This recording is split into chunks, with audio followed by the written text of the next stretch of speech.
Olá, gente, eu sou Val Cabral e esse é o programa Olho no Olho, aqui pela TV Itabuna. Olha, os últimos dias têm trazido para a cidade e a região alguns episódios lamentáveis, sobretudo envolvendo pessoas que deveriam servir-se de exemplos de bom comportamento, de boa conduta para a sociedade. Estou me referindo a dois vereadores.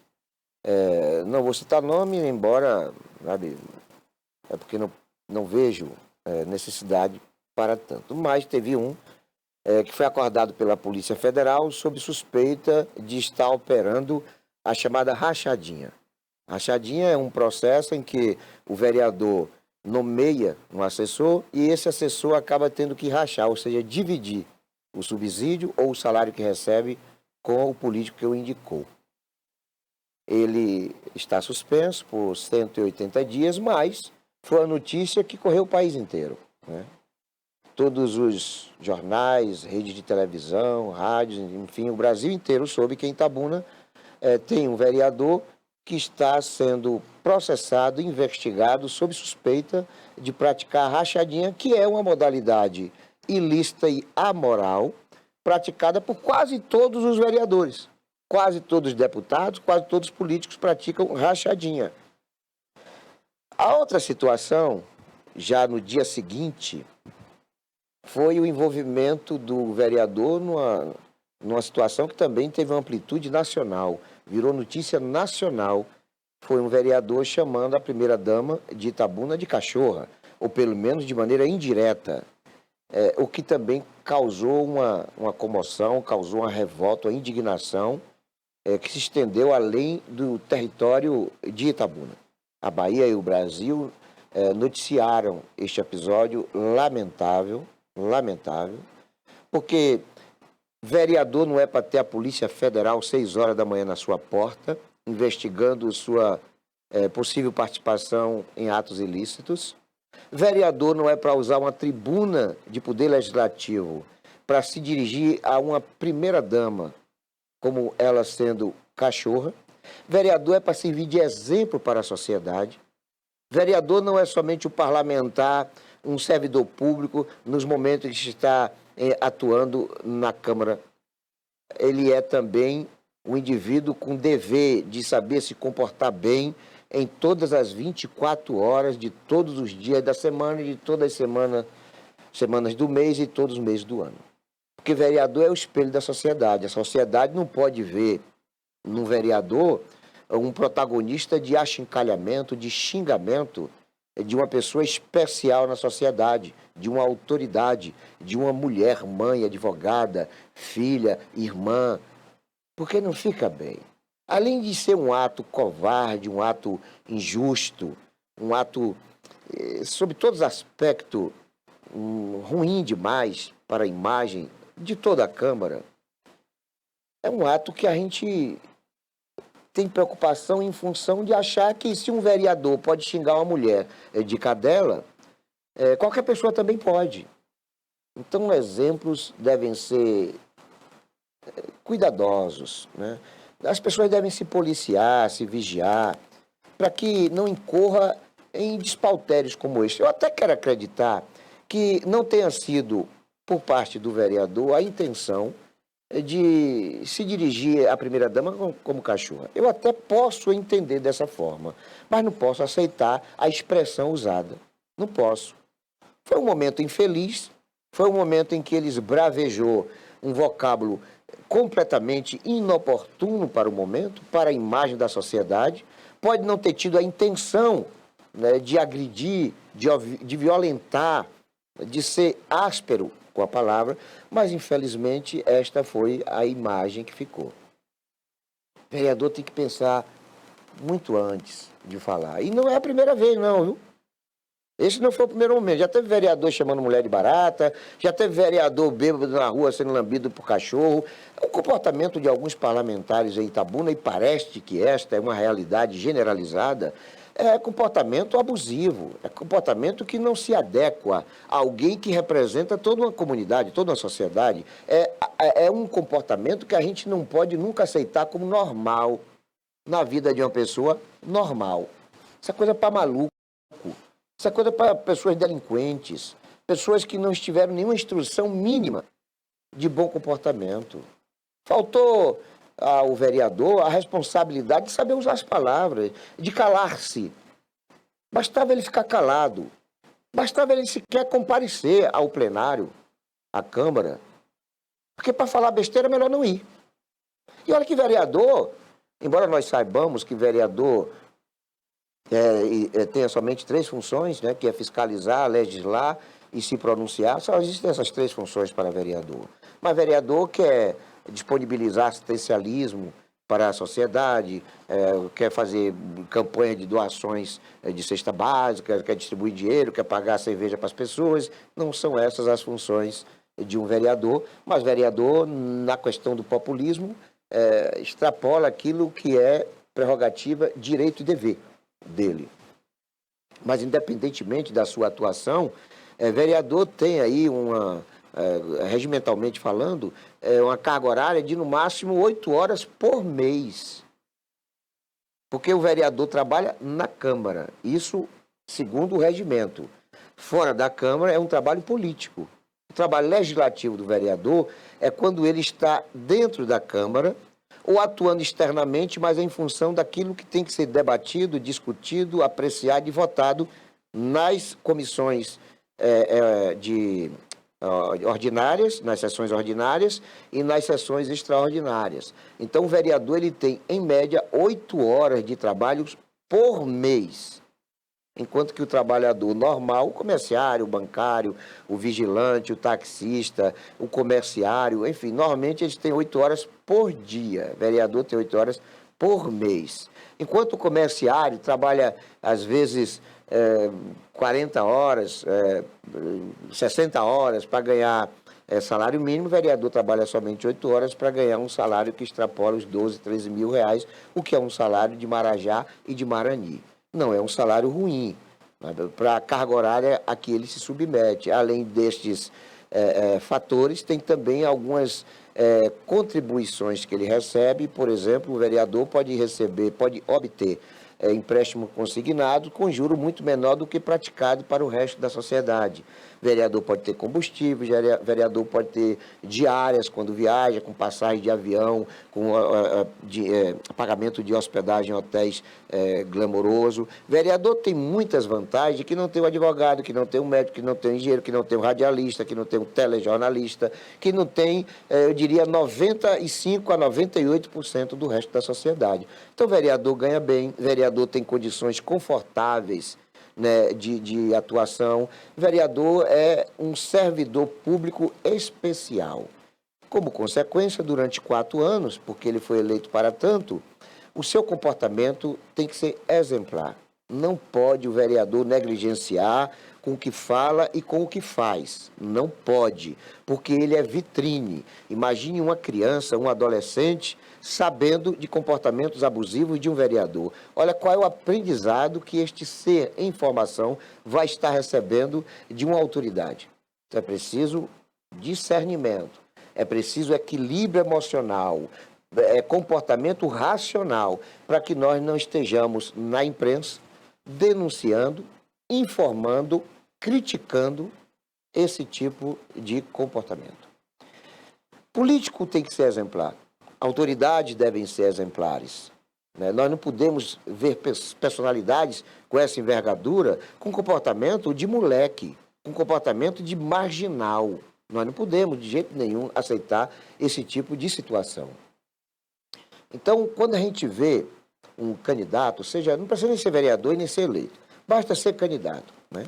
Quando a gente vê os candidatos, a gente avalia o que efetivamente ele é como pessoa, como vizinho, como família.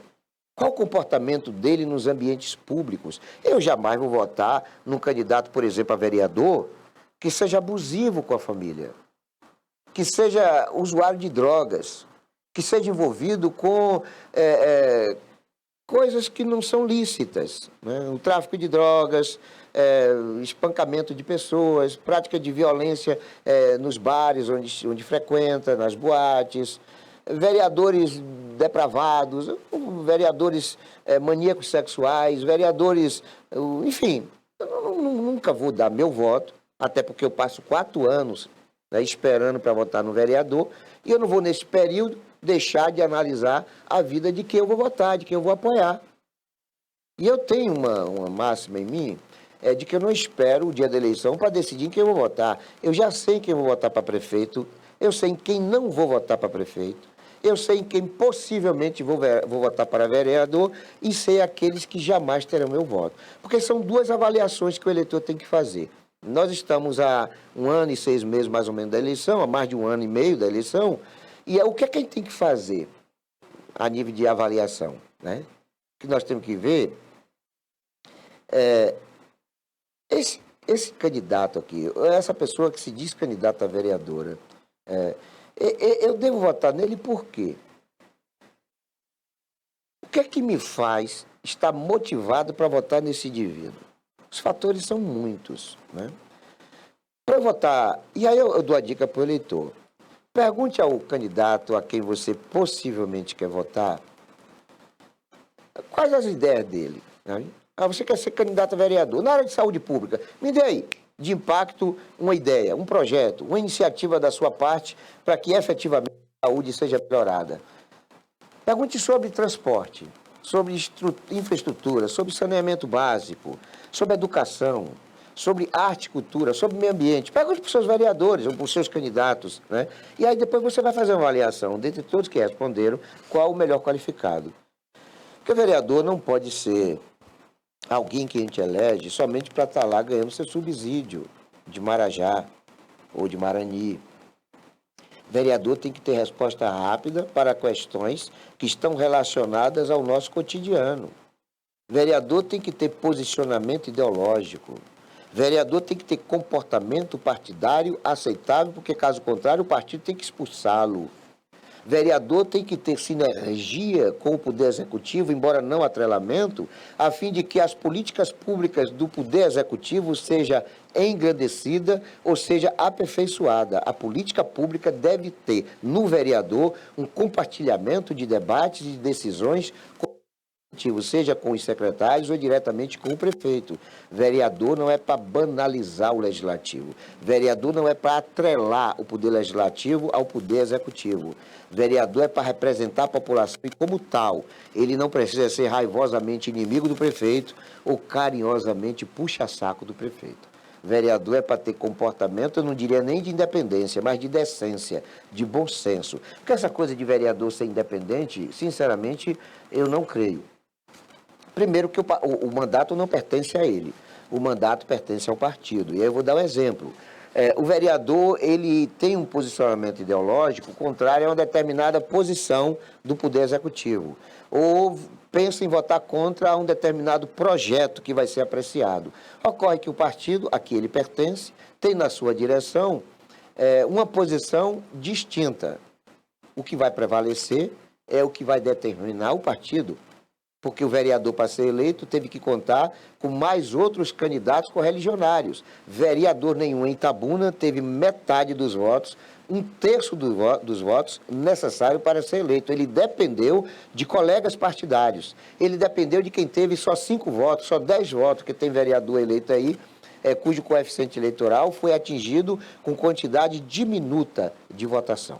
Então, o vereador não é dono do mandato, diferentemente do prefeito. Porque o prefeito, embora tenha que ter um partido, o mandato do prefeito não pertence ao partido. Ele é filiado a um partido, mas o mandato dele pertence a ele e à sua consciência e responsabilidade em corresponder à expectativa do eleitorado, não somente dele, mas do universo do eleitorado da cidade a que ele serve. Então, o vereador, ele não tem autonomia, não pode se dizer independente. Vereador, ele pode ter posicionamentos coerentes. Vou dar um exemplo. Eu, sendo vereador, se eu tivesse de votar a favor de uma determinada situação contrária ao que eu penso, ou eu me ausentaria, eu não participaria, lavaria minhas mãos, ou então eu me pronunciaria, dizendo, olha, eu estou votando a favor porque estou sendo condicionado, estou sendo obrigado, estou sendo coagido como se eu fosse uma mercadoria. Estou me prostituindo nessa votação, porque, na verdade, ela não pertence a mim. Eu só apenas sou seu protagonista. Essa votação é do meu partido, contrária à minha decisão, contrária à minha posição, porque é isto que diz a legislação. E muitas vezes o eleitorado não sabe disso. E quase 100% dos políticos não tem essa sinceridade, não expressa essa verdade para a comunidade. Porque nem todo vereador vota naquilo que efetivamente ele quer. Às vezes ele vota porque o partido determina, e o que é pior, às vezes ele tem votação contrária ou favorável por conta de interesses pessoais, por conta de nomeações de esposa e amantes, por conta de nomeações de parentes, de aderentes, de assessores no Poder Executivo. O prefeito tem interesse de que na Câmara seja aprovado um determinado projeto. Aí existem necessidades que vão além da sua representação na Câmara. Por exemplo, a Câmara tem 9 vereadores, eu vou me citar a cidade pequena, 9 vereadores. Ele precisa de 6 votos, né? Ele precisa de 1/3 da votação, de 1/6 da votação, para ter aquele seu projeto aprovado. Então, ele vai precisar, no meio de 9 votos, ele vai precisar de 6, só que ele só tem 4. Ele só tem 4 vereadores da chamada bancada situacionista, ele vai precisar de mais 2. Aí é onde entram as articulações para o uso mercantilista do mandato. O que acontece? O vereador, o prefeito, normalmente faz com que o seu secretário de governo, o secretário da área política, ou o representante do governo no Poder Legislativo, porque sempre existe um interlocutor, negociar com esses 2 vereadores. Que tipo de negociação é? A negociação é de convencimento, de persuasão. A negociação é de ter no vereador uma compreensão adversa daquele posicionamento que até então ele estava tendo, contrário ao projeto do prefeito. A negociação é para fazer com que o vereador entenda que a aprovação daquele projeto vai resultar em melhoria da qualidade de vida da população? Não passa por aí. Isso é o que eles divulgam, né? Isso é o que eles falam para a comunidade. A negociação é mercantilista, é venal. A negociação é a seguinte: olha, vereador, você é contra esse projeto, mas esse projeto aqui é do interesse do prefeito, você tem alguns assessores que estão desempregados, você tem a sua esposa que não está empregada, você tem a tal amante que está precisando de um emprego. O que é que nós vamos fazer? Vamos negociar isso? Eu vou lhe dar X cargo, vou lhe dar 2, 3, 4 cargos, cargo de 5 mil, cargo de 6 mil, para a pessoa sequer aparecer na prefeitura, e aí, consequentemente, você muda a casaca. Você passa a ter um posicionamento favorável ao projeto. E é isso que acontece. E muitas vezes a votação é secreta, né? Aí o que acontece nessa votação? O vereador vai fazer discurso radicalmente contra o projeto. Vai dizer que o prefeito é insano, que o prefeito é irresponsável, que a comunidade vai ser penalizada, mas como o voto é secreto, ele vai votar favorável àquilo que ele está criticando. Porque também a política ela é permeada por cinismo, por hipocrisia, pelo jogo sórdido, maquiavélico e sujo de políticos desse tipo de comportamento. Então, nem tudo o que vai para a sociedade é o que efetivamente acontece de verdade nos bastidores da política. Mas estamos aí à beira de uma eleição, né? Ano que vem, no início de outubro, nós teremos eleições que vão resultar, por exemplo, em Itabuna, a 21 vereadores e a 1 prefeito, seja eleito ou seja reeleito. Então, nós temos situações que são, assim, bem evidentes para a necessidade de uma análise mais profunda sobre os candidatos que já estão expostos. Eu diria que dos candidatos a vereadores, no mínimo 90% já estão fazendo um trabalho de busca do voto, de apoio. Então, a comunidade já sabe quem são eles. A sociedade itabunense sabe que determinado indivíduo já se anuncia como candidato a vereador, pretende ser vereador. Então, é preciso que essa sociedade, repito, pergunte ao vereador quais são as suas pretensões, quais são as suas ideias, mas, sobretudo, conheça suas qualificações. Não pode eleger alguém só porque é bonzinho, né? Porque eu sou aqui em Itabuna já teve vários vereadores eleitos porque fazem serviço de aposentadoria, porque conseguem fichas para exames e para consultas médicas. Esse tipo de vereador jamais teria voto meu. Primeiro que a aposentadoria não é favor. O vereador que se elege por ter aposentado 2, 3 mil pessoas, ele ganhava bem, porque normalmente ele é um servidor da Previdência Social. Ele é um servidor, ganha 12 mil, 10 mil por mês. Ele tem o conhecimento, as prerrogativas, ele tem as facilidades de fazer com que os papéis sejam acelerados nesse processo de deferimento da aposentadoria. É a atuação dele, mas ele é pago para isso. A função dele é essa. Mas o cidadão grato, né, pela agilidade que aquele agente público executará a tarefa, acaba graciosamente não só votando, mas conseguindo voto para ele. Então, que já tivemos vários vereadores eleitos, porque eram ligados à Previdência Social, ou tinha ali um parente, um filho, um pai, um irmão, fazendo trabalho de cabo eleitoral, usando salário público, usando equipamentos públicos e benefícios públicos, mas se locupletando pessoalmente daquela situação.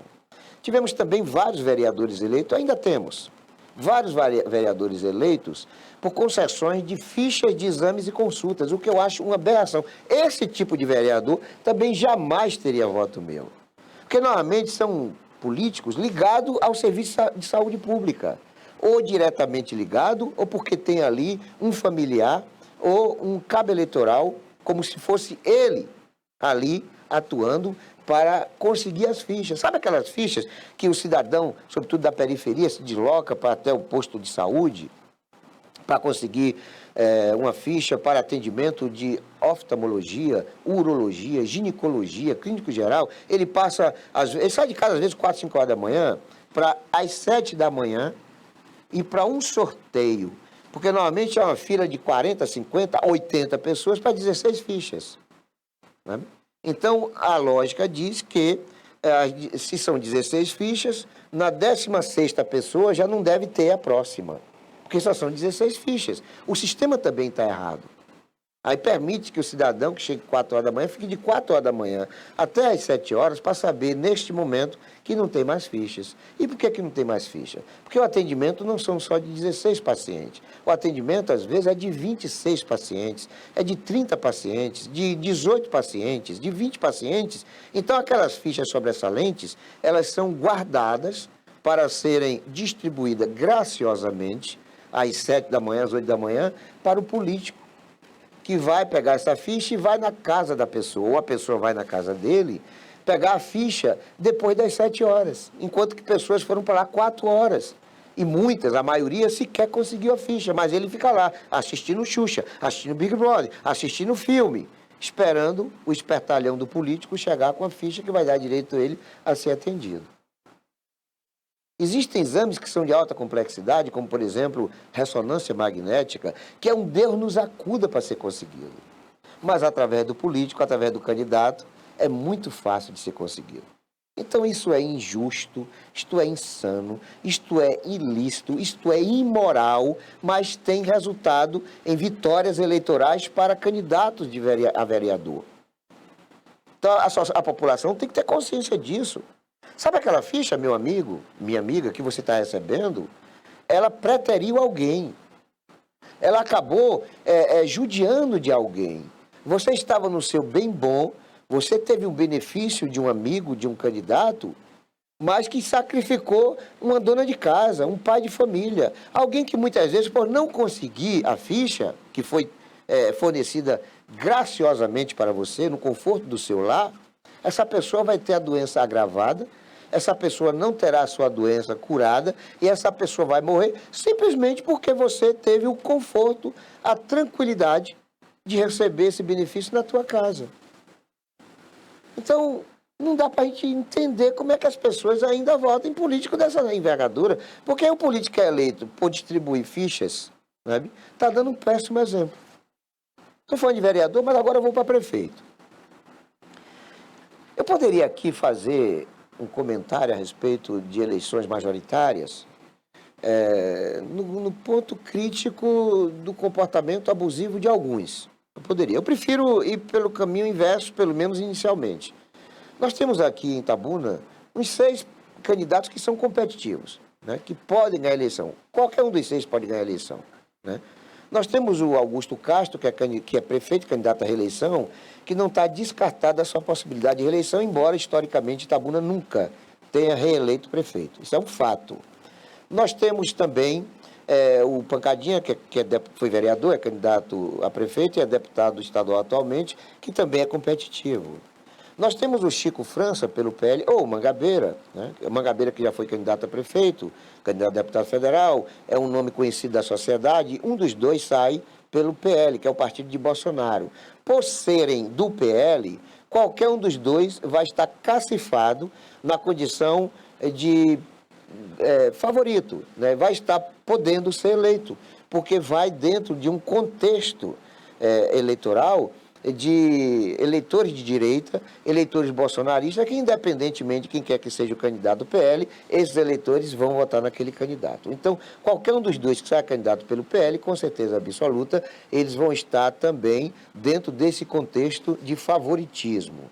Nós temos um Guinho é atual vice-prefeito, é candidato pelo partido União Brasil, que é o partido de Assemineto, que aqui em Itabuna teve uma votação muito expressiva, acachapante, quando se compara à sua próxima concorrência naquele momento, que foi o eleito governador Jerônimo Rodrigues. Então, nós temos aqui em Itabuna um eleitorado antipetista e carlista de uma quantidade muito grande, vertiginosamente grande, que qualifica o seu prefeiturável como um nome consideravelmente forte, e é o caso do Guinho. Nós temos também, entre os outros candidatos, alguns...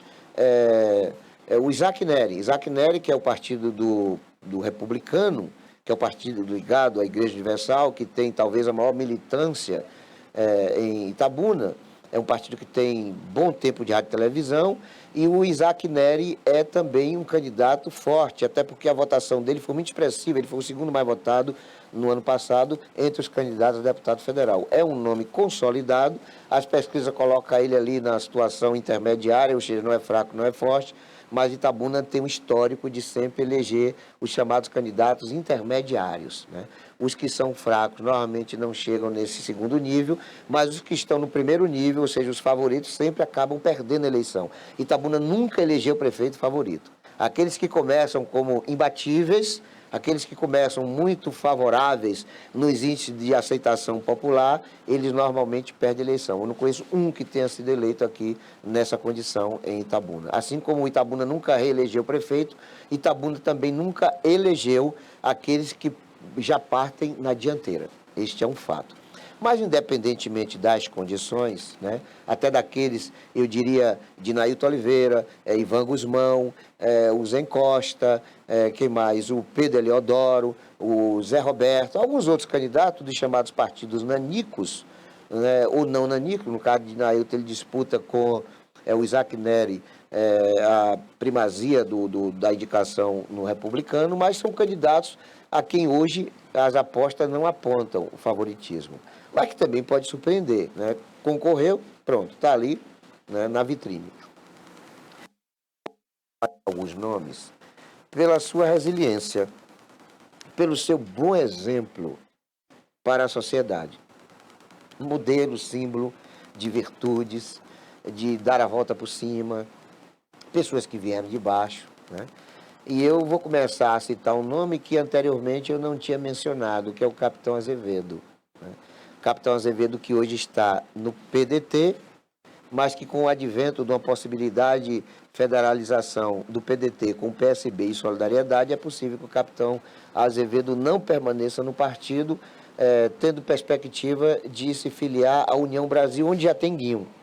Aí ele vai disputar com Guinho, né, a indicação do União Brasil para a sua condição de prefeiturável. Independentemente disso, o Capitão Azevedo é um exemplo de resiliência. Sabe aquela pessoa que vem de baixo, que passa dificuldades, que vence pelos seus próprios esforços, que não era oriundo de berço de ouro, não teve um avô, não teve um pai, um irmão, um primo, um tio, um grupo financeiro, né, uma corporação econômica, mercantilista, um grupo político forte para o empurrar, né, para a dianteira da política.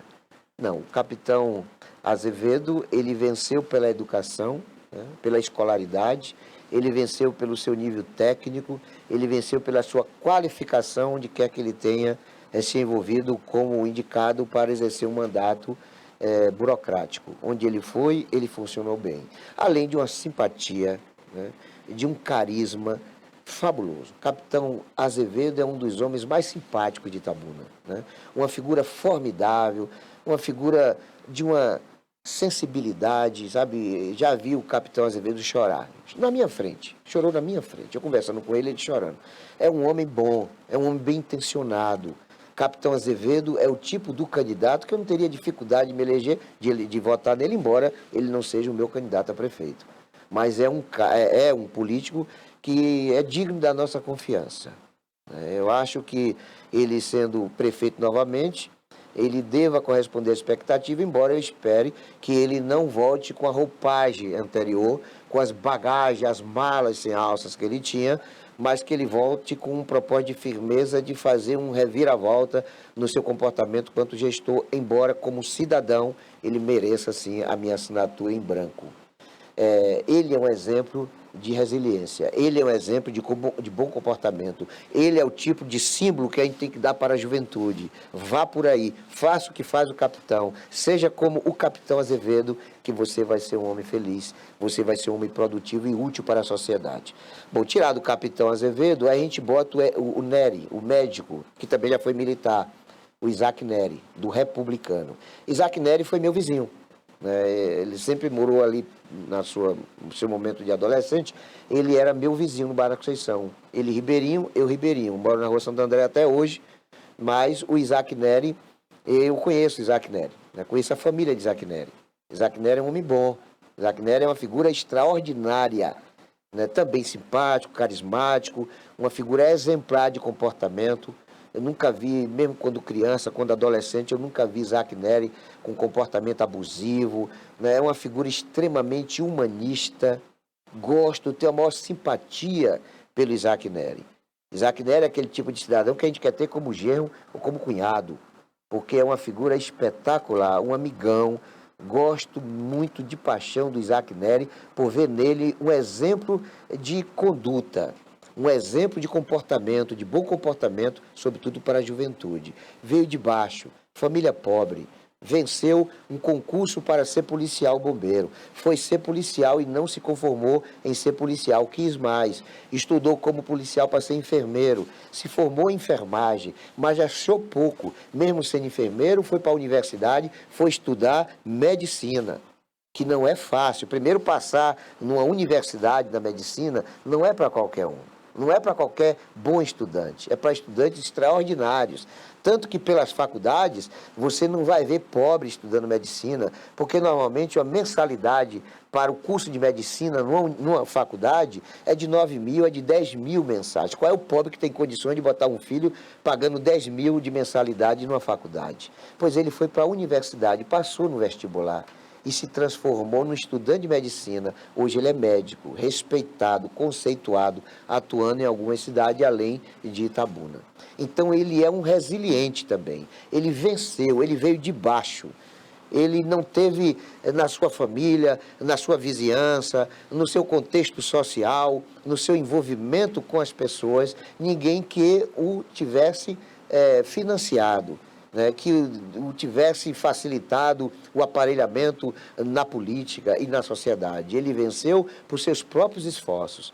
Foi o segundo candidato a deputado mais votado na eleição passada, e as pesquisas colocam ele como candidato forte a prefeito de Itabuna. É também um candidato que merece o voto das pessoas.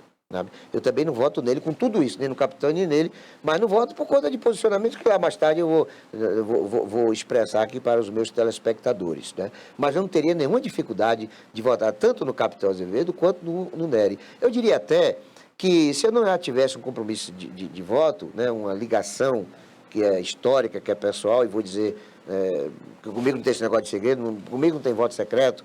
Então, se eu tivesse só ambos como candidatos, eu teria que ir para o cara ou coroa. Porque para mim tanto faz votar no capitão Azevedo quanto votar no Nery. Eu vejo os dois na mesma nivelação. Gosto de ambos e não é porque eu gosto deles não, viu? Não é por causa que eu não gosto, porque eu não teria dificuldade nenhuma de votar no candidato que eu não gosto.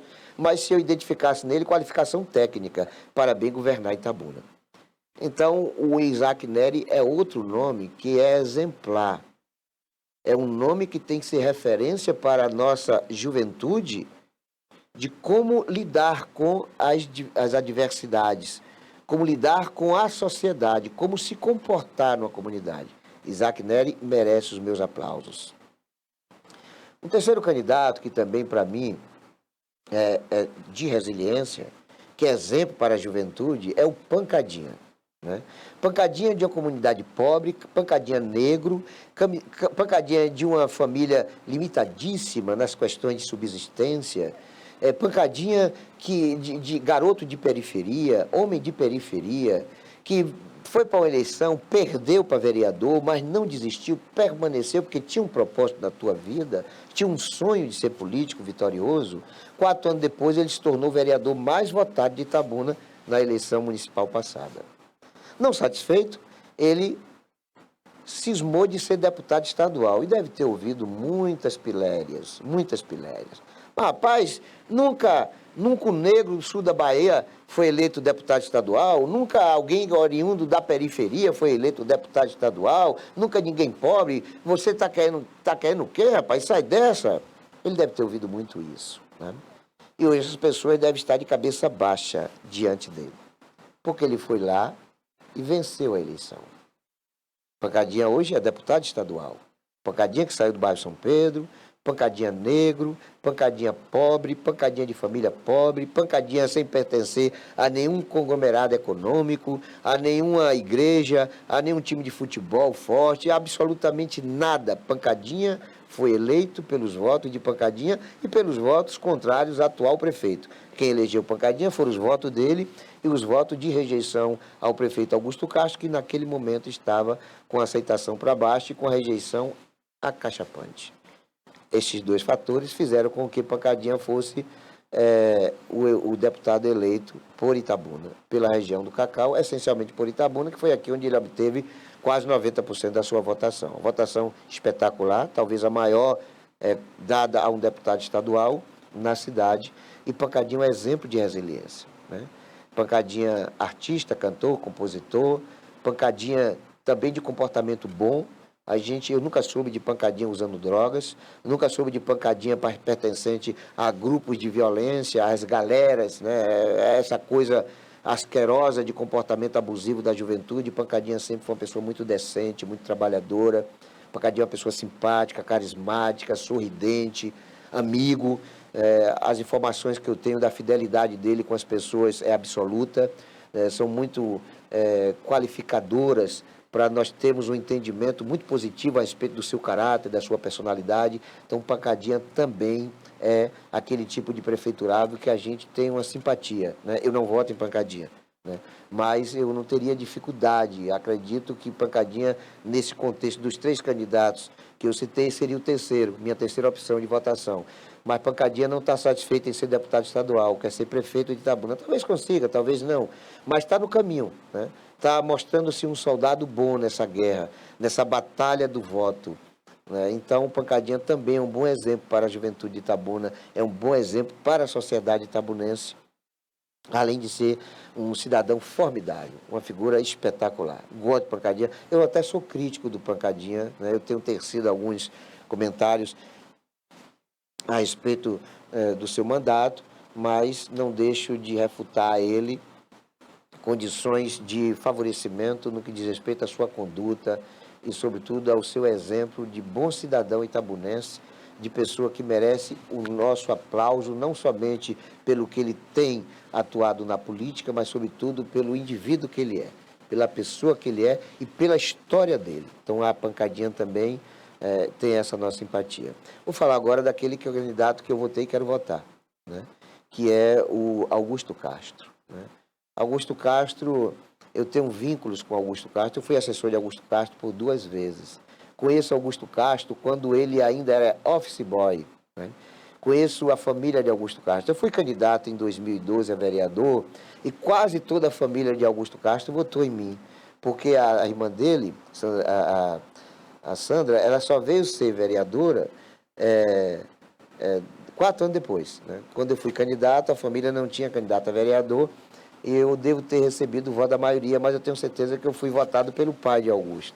Uma figura extremamente simpática, gosta muito de mim e há reciprocidade nesse sentimento. Então eu tive sempre vínculos muito estreitos com Augusto Castro, muito próximos.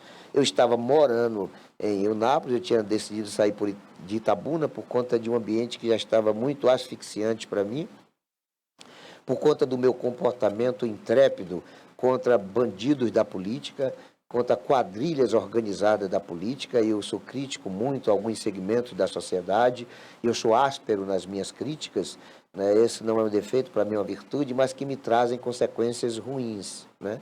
Assim, de eu não poder ir para festas finais de semana normalmente eu não estou em Itabuna, até para preservar, né, a minha segurança. Eu sou de uma vulnerabilidade enorme por conta de muitos militantes políticos que, para agradar, né, os calhordas da política, vão sempre me enxergar como saco de pancada. E alguns dissabores têm acontecido no transcurso dessa minha militância política.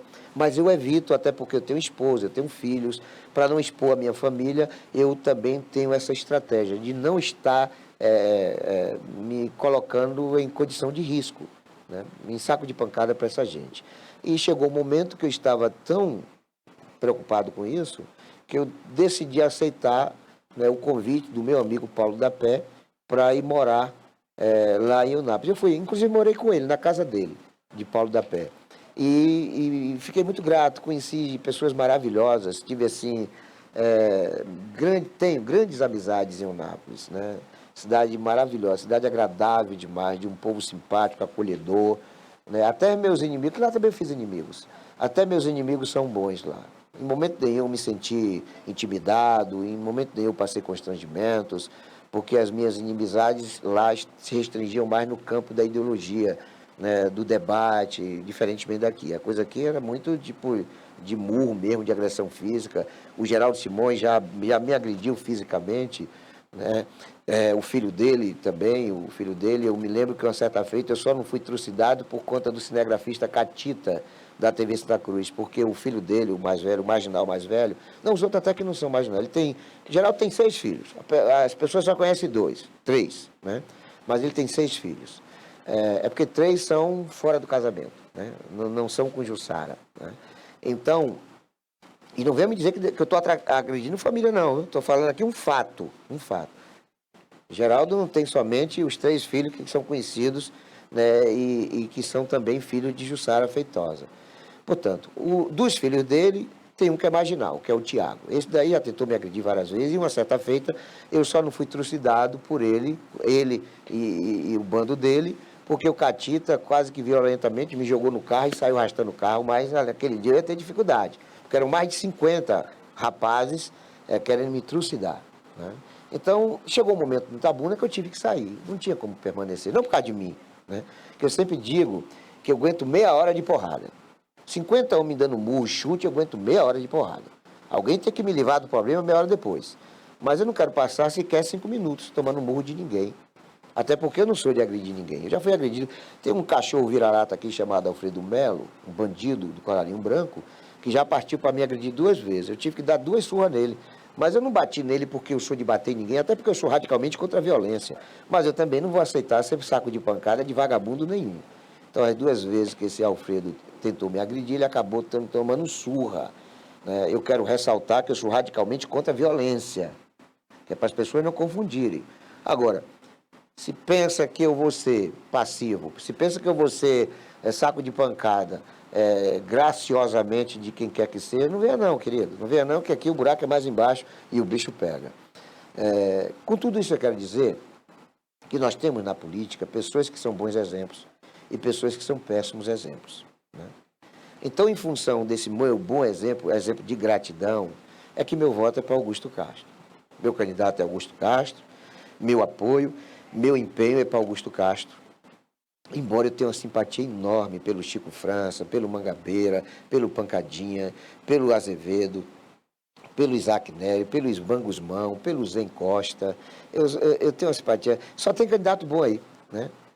Eu não vejo um candidato bandido porque tem um calhorda aí, um tal de cabeça de pitu, que está se anunciando candidato, mas mais para barganhar, para fazer a malandragem que ele sempre fez. Não vai ser candidato. Mas daqueles que eu sei que serão candidatos, eu não vejo um que não tenha merecimento de ter meu voto. Não vejo um. Todos os 6 a 8 são bons candidatos. Dinailton é uma figura simpática, gosto muito de Dinailton. Entendeu? Nenhum deles teria dificuldade de ter meu voto. Mas eu tenho uma história, eu tenho um comprometimento. Né? Eu sempre fui ligado anteriormente a doutor Renato. Olha que eu fui diretor jurídico do Partido Verde da Bahia, eu fui presidente do Partido Verde em Itabuna, eu fui coordenador regional do Partido Verde aqui no sul da Bahia, mas mesmo naquele período eu não votava em candidato a deputados estaduais do Partido Verde.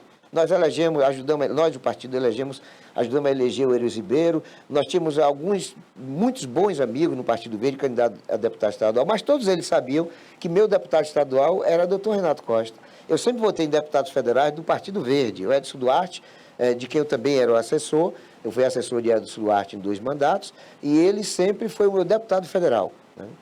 E quando ele foi candidato a senador, meu deputado federal foi o Juliano. Eu sempre tive meus deputados federais eram do Partido Verde, mas meu estadual era doutor Renato. Quando o doutor Renato desistiu de fazer política, de participar de política, aí eu fui para o Augusto Castro, para o grupo de Augusto. Eu sou liderado do Augusto.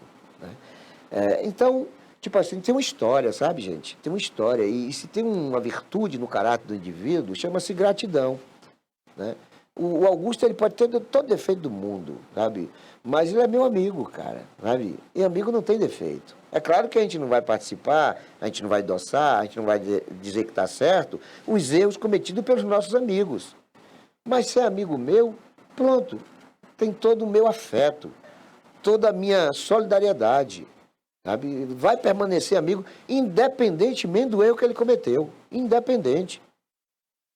Porque a amizade é uma coisa que eu preservo. Sabe? Assim como eu sei ser inimigo, tenho pena de quem eu sou inimigo, tenho pena, mas tenho um carinho muito especial de quem eu sou amigo. Porque a amizade é uma coisa tão valiosa na vida da gente que ela é rara. A gente não conta nas palmas das mãos, nos dedos das mãos. A gente não conta a quantidade de amigos verdadeiros que a gente tem. E não são muitos esses amigos, mas aqueles que a gente tem que preservar. E aqueles que não estão dentro do contexto dos 10 dedos da mão da gente, aí chegam a ser centenas, talvez até milhares, são amizades que a gente também tem que preservar. A gente não pode ter 2 condutas com uma pessoa só. Eu não posso ser amigo de alguém sem valorizar essa pessoa, sem respeitar essa pessoa. Eu não posso ser amigo de alguém que está sendo criticado por outra pessoa diante do meu silêncio, não, de jeito nenhum. Se eu estou numa mesa de bar, numa mesa de restaurante, alguém fala do amigo meu, você não tenha dúvida que essa pessoa vai ter ali um defensor, não tenha dúvida. Nunca vou me calar, nunca haverá silêncio da minha parte diante de algo que eu não concordo, de comentários a respeito do amigo meu. E se aquilo que for comentado corresponder aos fatos, eu vou pedir para a pessoa mudar de assunto, porque embora eu concorde, eu não posso compartilhar aquele momento de crítica a um amigo meu. Porque é rara a amizade. Né? Assim como a gente tem que preservar as amizades, a gente tem que ter cuidado com as pessoas que são ingratas, que são traidoras. Porque uma pessoa ingrata e traidora com quem você nunca viu, pode também protagonizar esse tipo de conduta ruim contra você.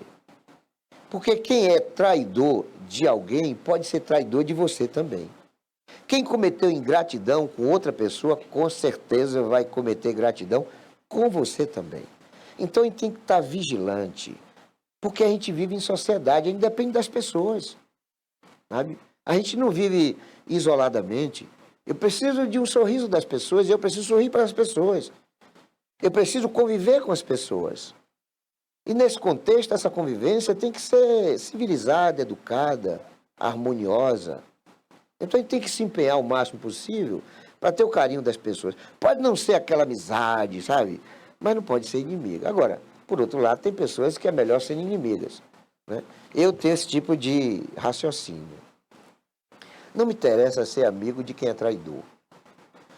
Não me interessa ter qualquer tipo de relacionamento, mesmo social ou político, com pessoas que são ingratas. Não me interessa. São pessoas que nos fazem perder tempo e nos criam um sentimento de desconfiança com os demais. Sabe aquela coisa de você se resguardar de terceiros por conta de alguém que lhe decepcionou? Eu conheço algumas amigas, eu tenho uma amiga que ela está há mais de 30 anos sem saber, sem querer saber de falar de casamento, de namoro de homem, porque ela foi casada com uma pessoa que decepcionou ela. E olha que eu estou há quase 30 anos dizendo para ela, rapaz, esqueça isso. Passa uma borracha nesse passado, porque os tempos são outros. Você precisa viver, namore, procure, aí tem gente boa. Né? Vá para as redes sociais, vá para a igreja, vá para uma festa, se doe, né? Facilite, flexibilize para encontrar um amor na tua vida. Não se prenda.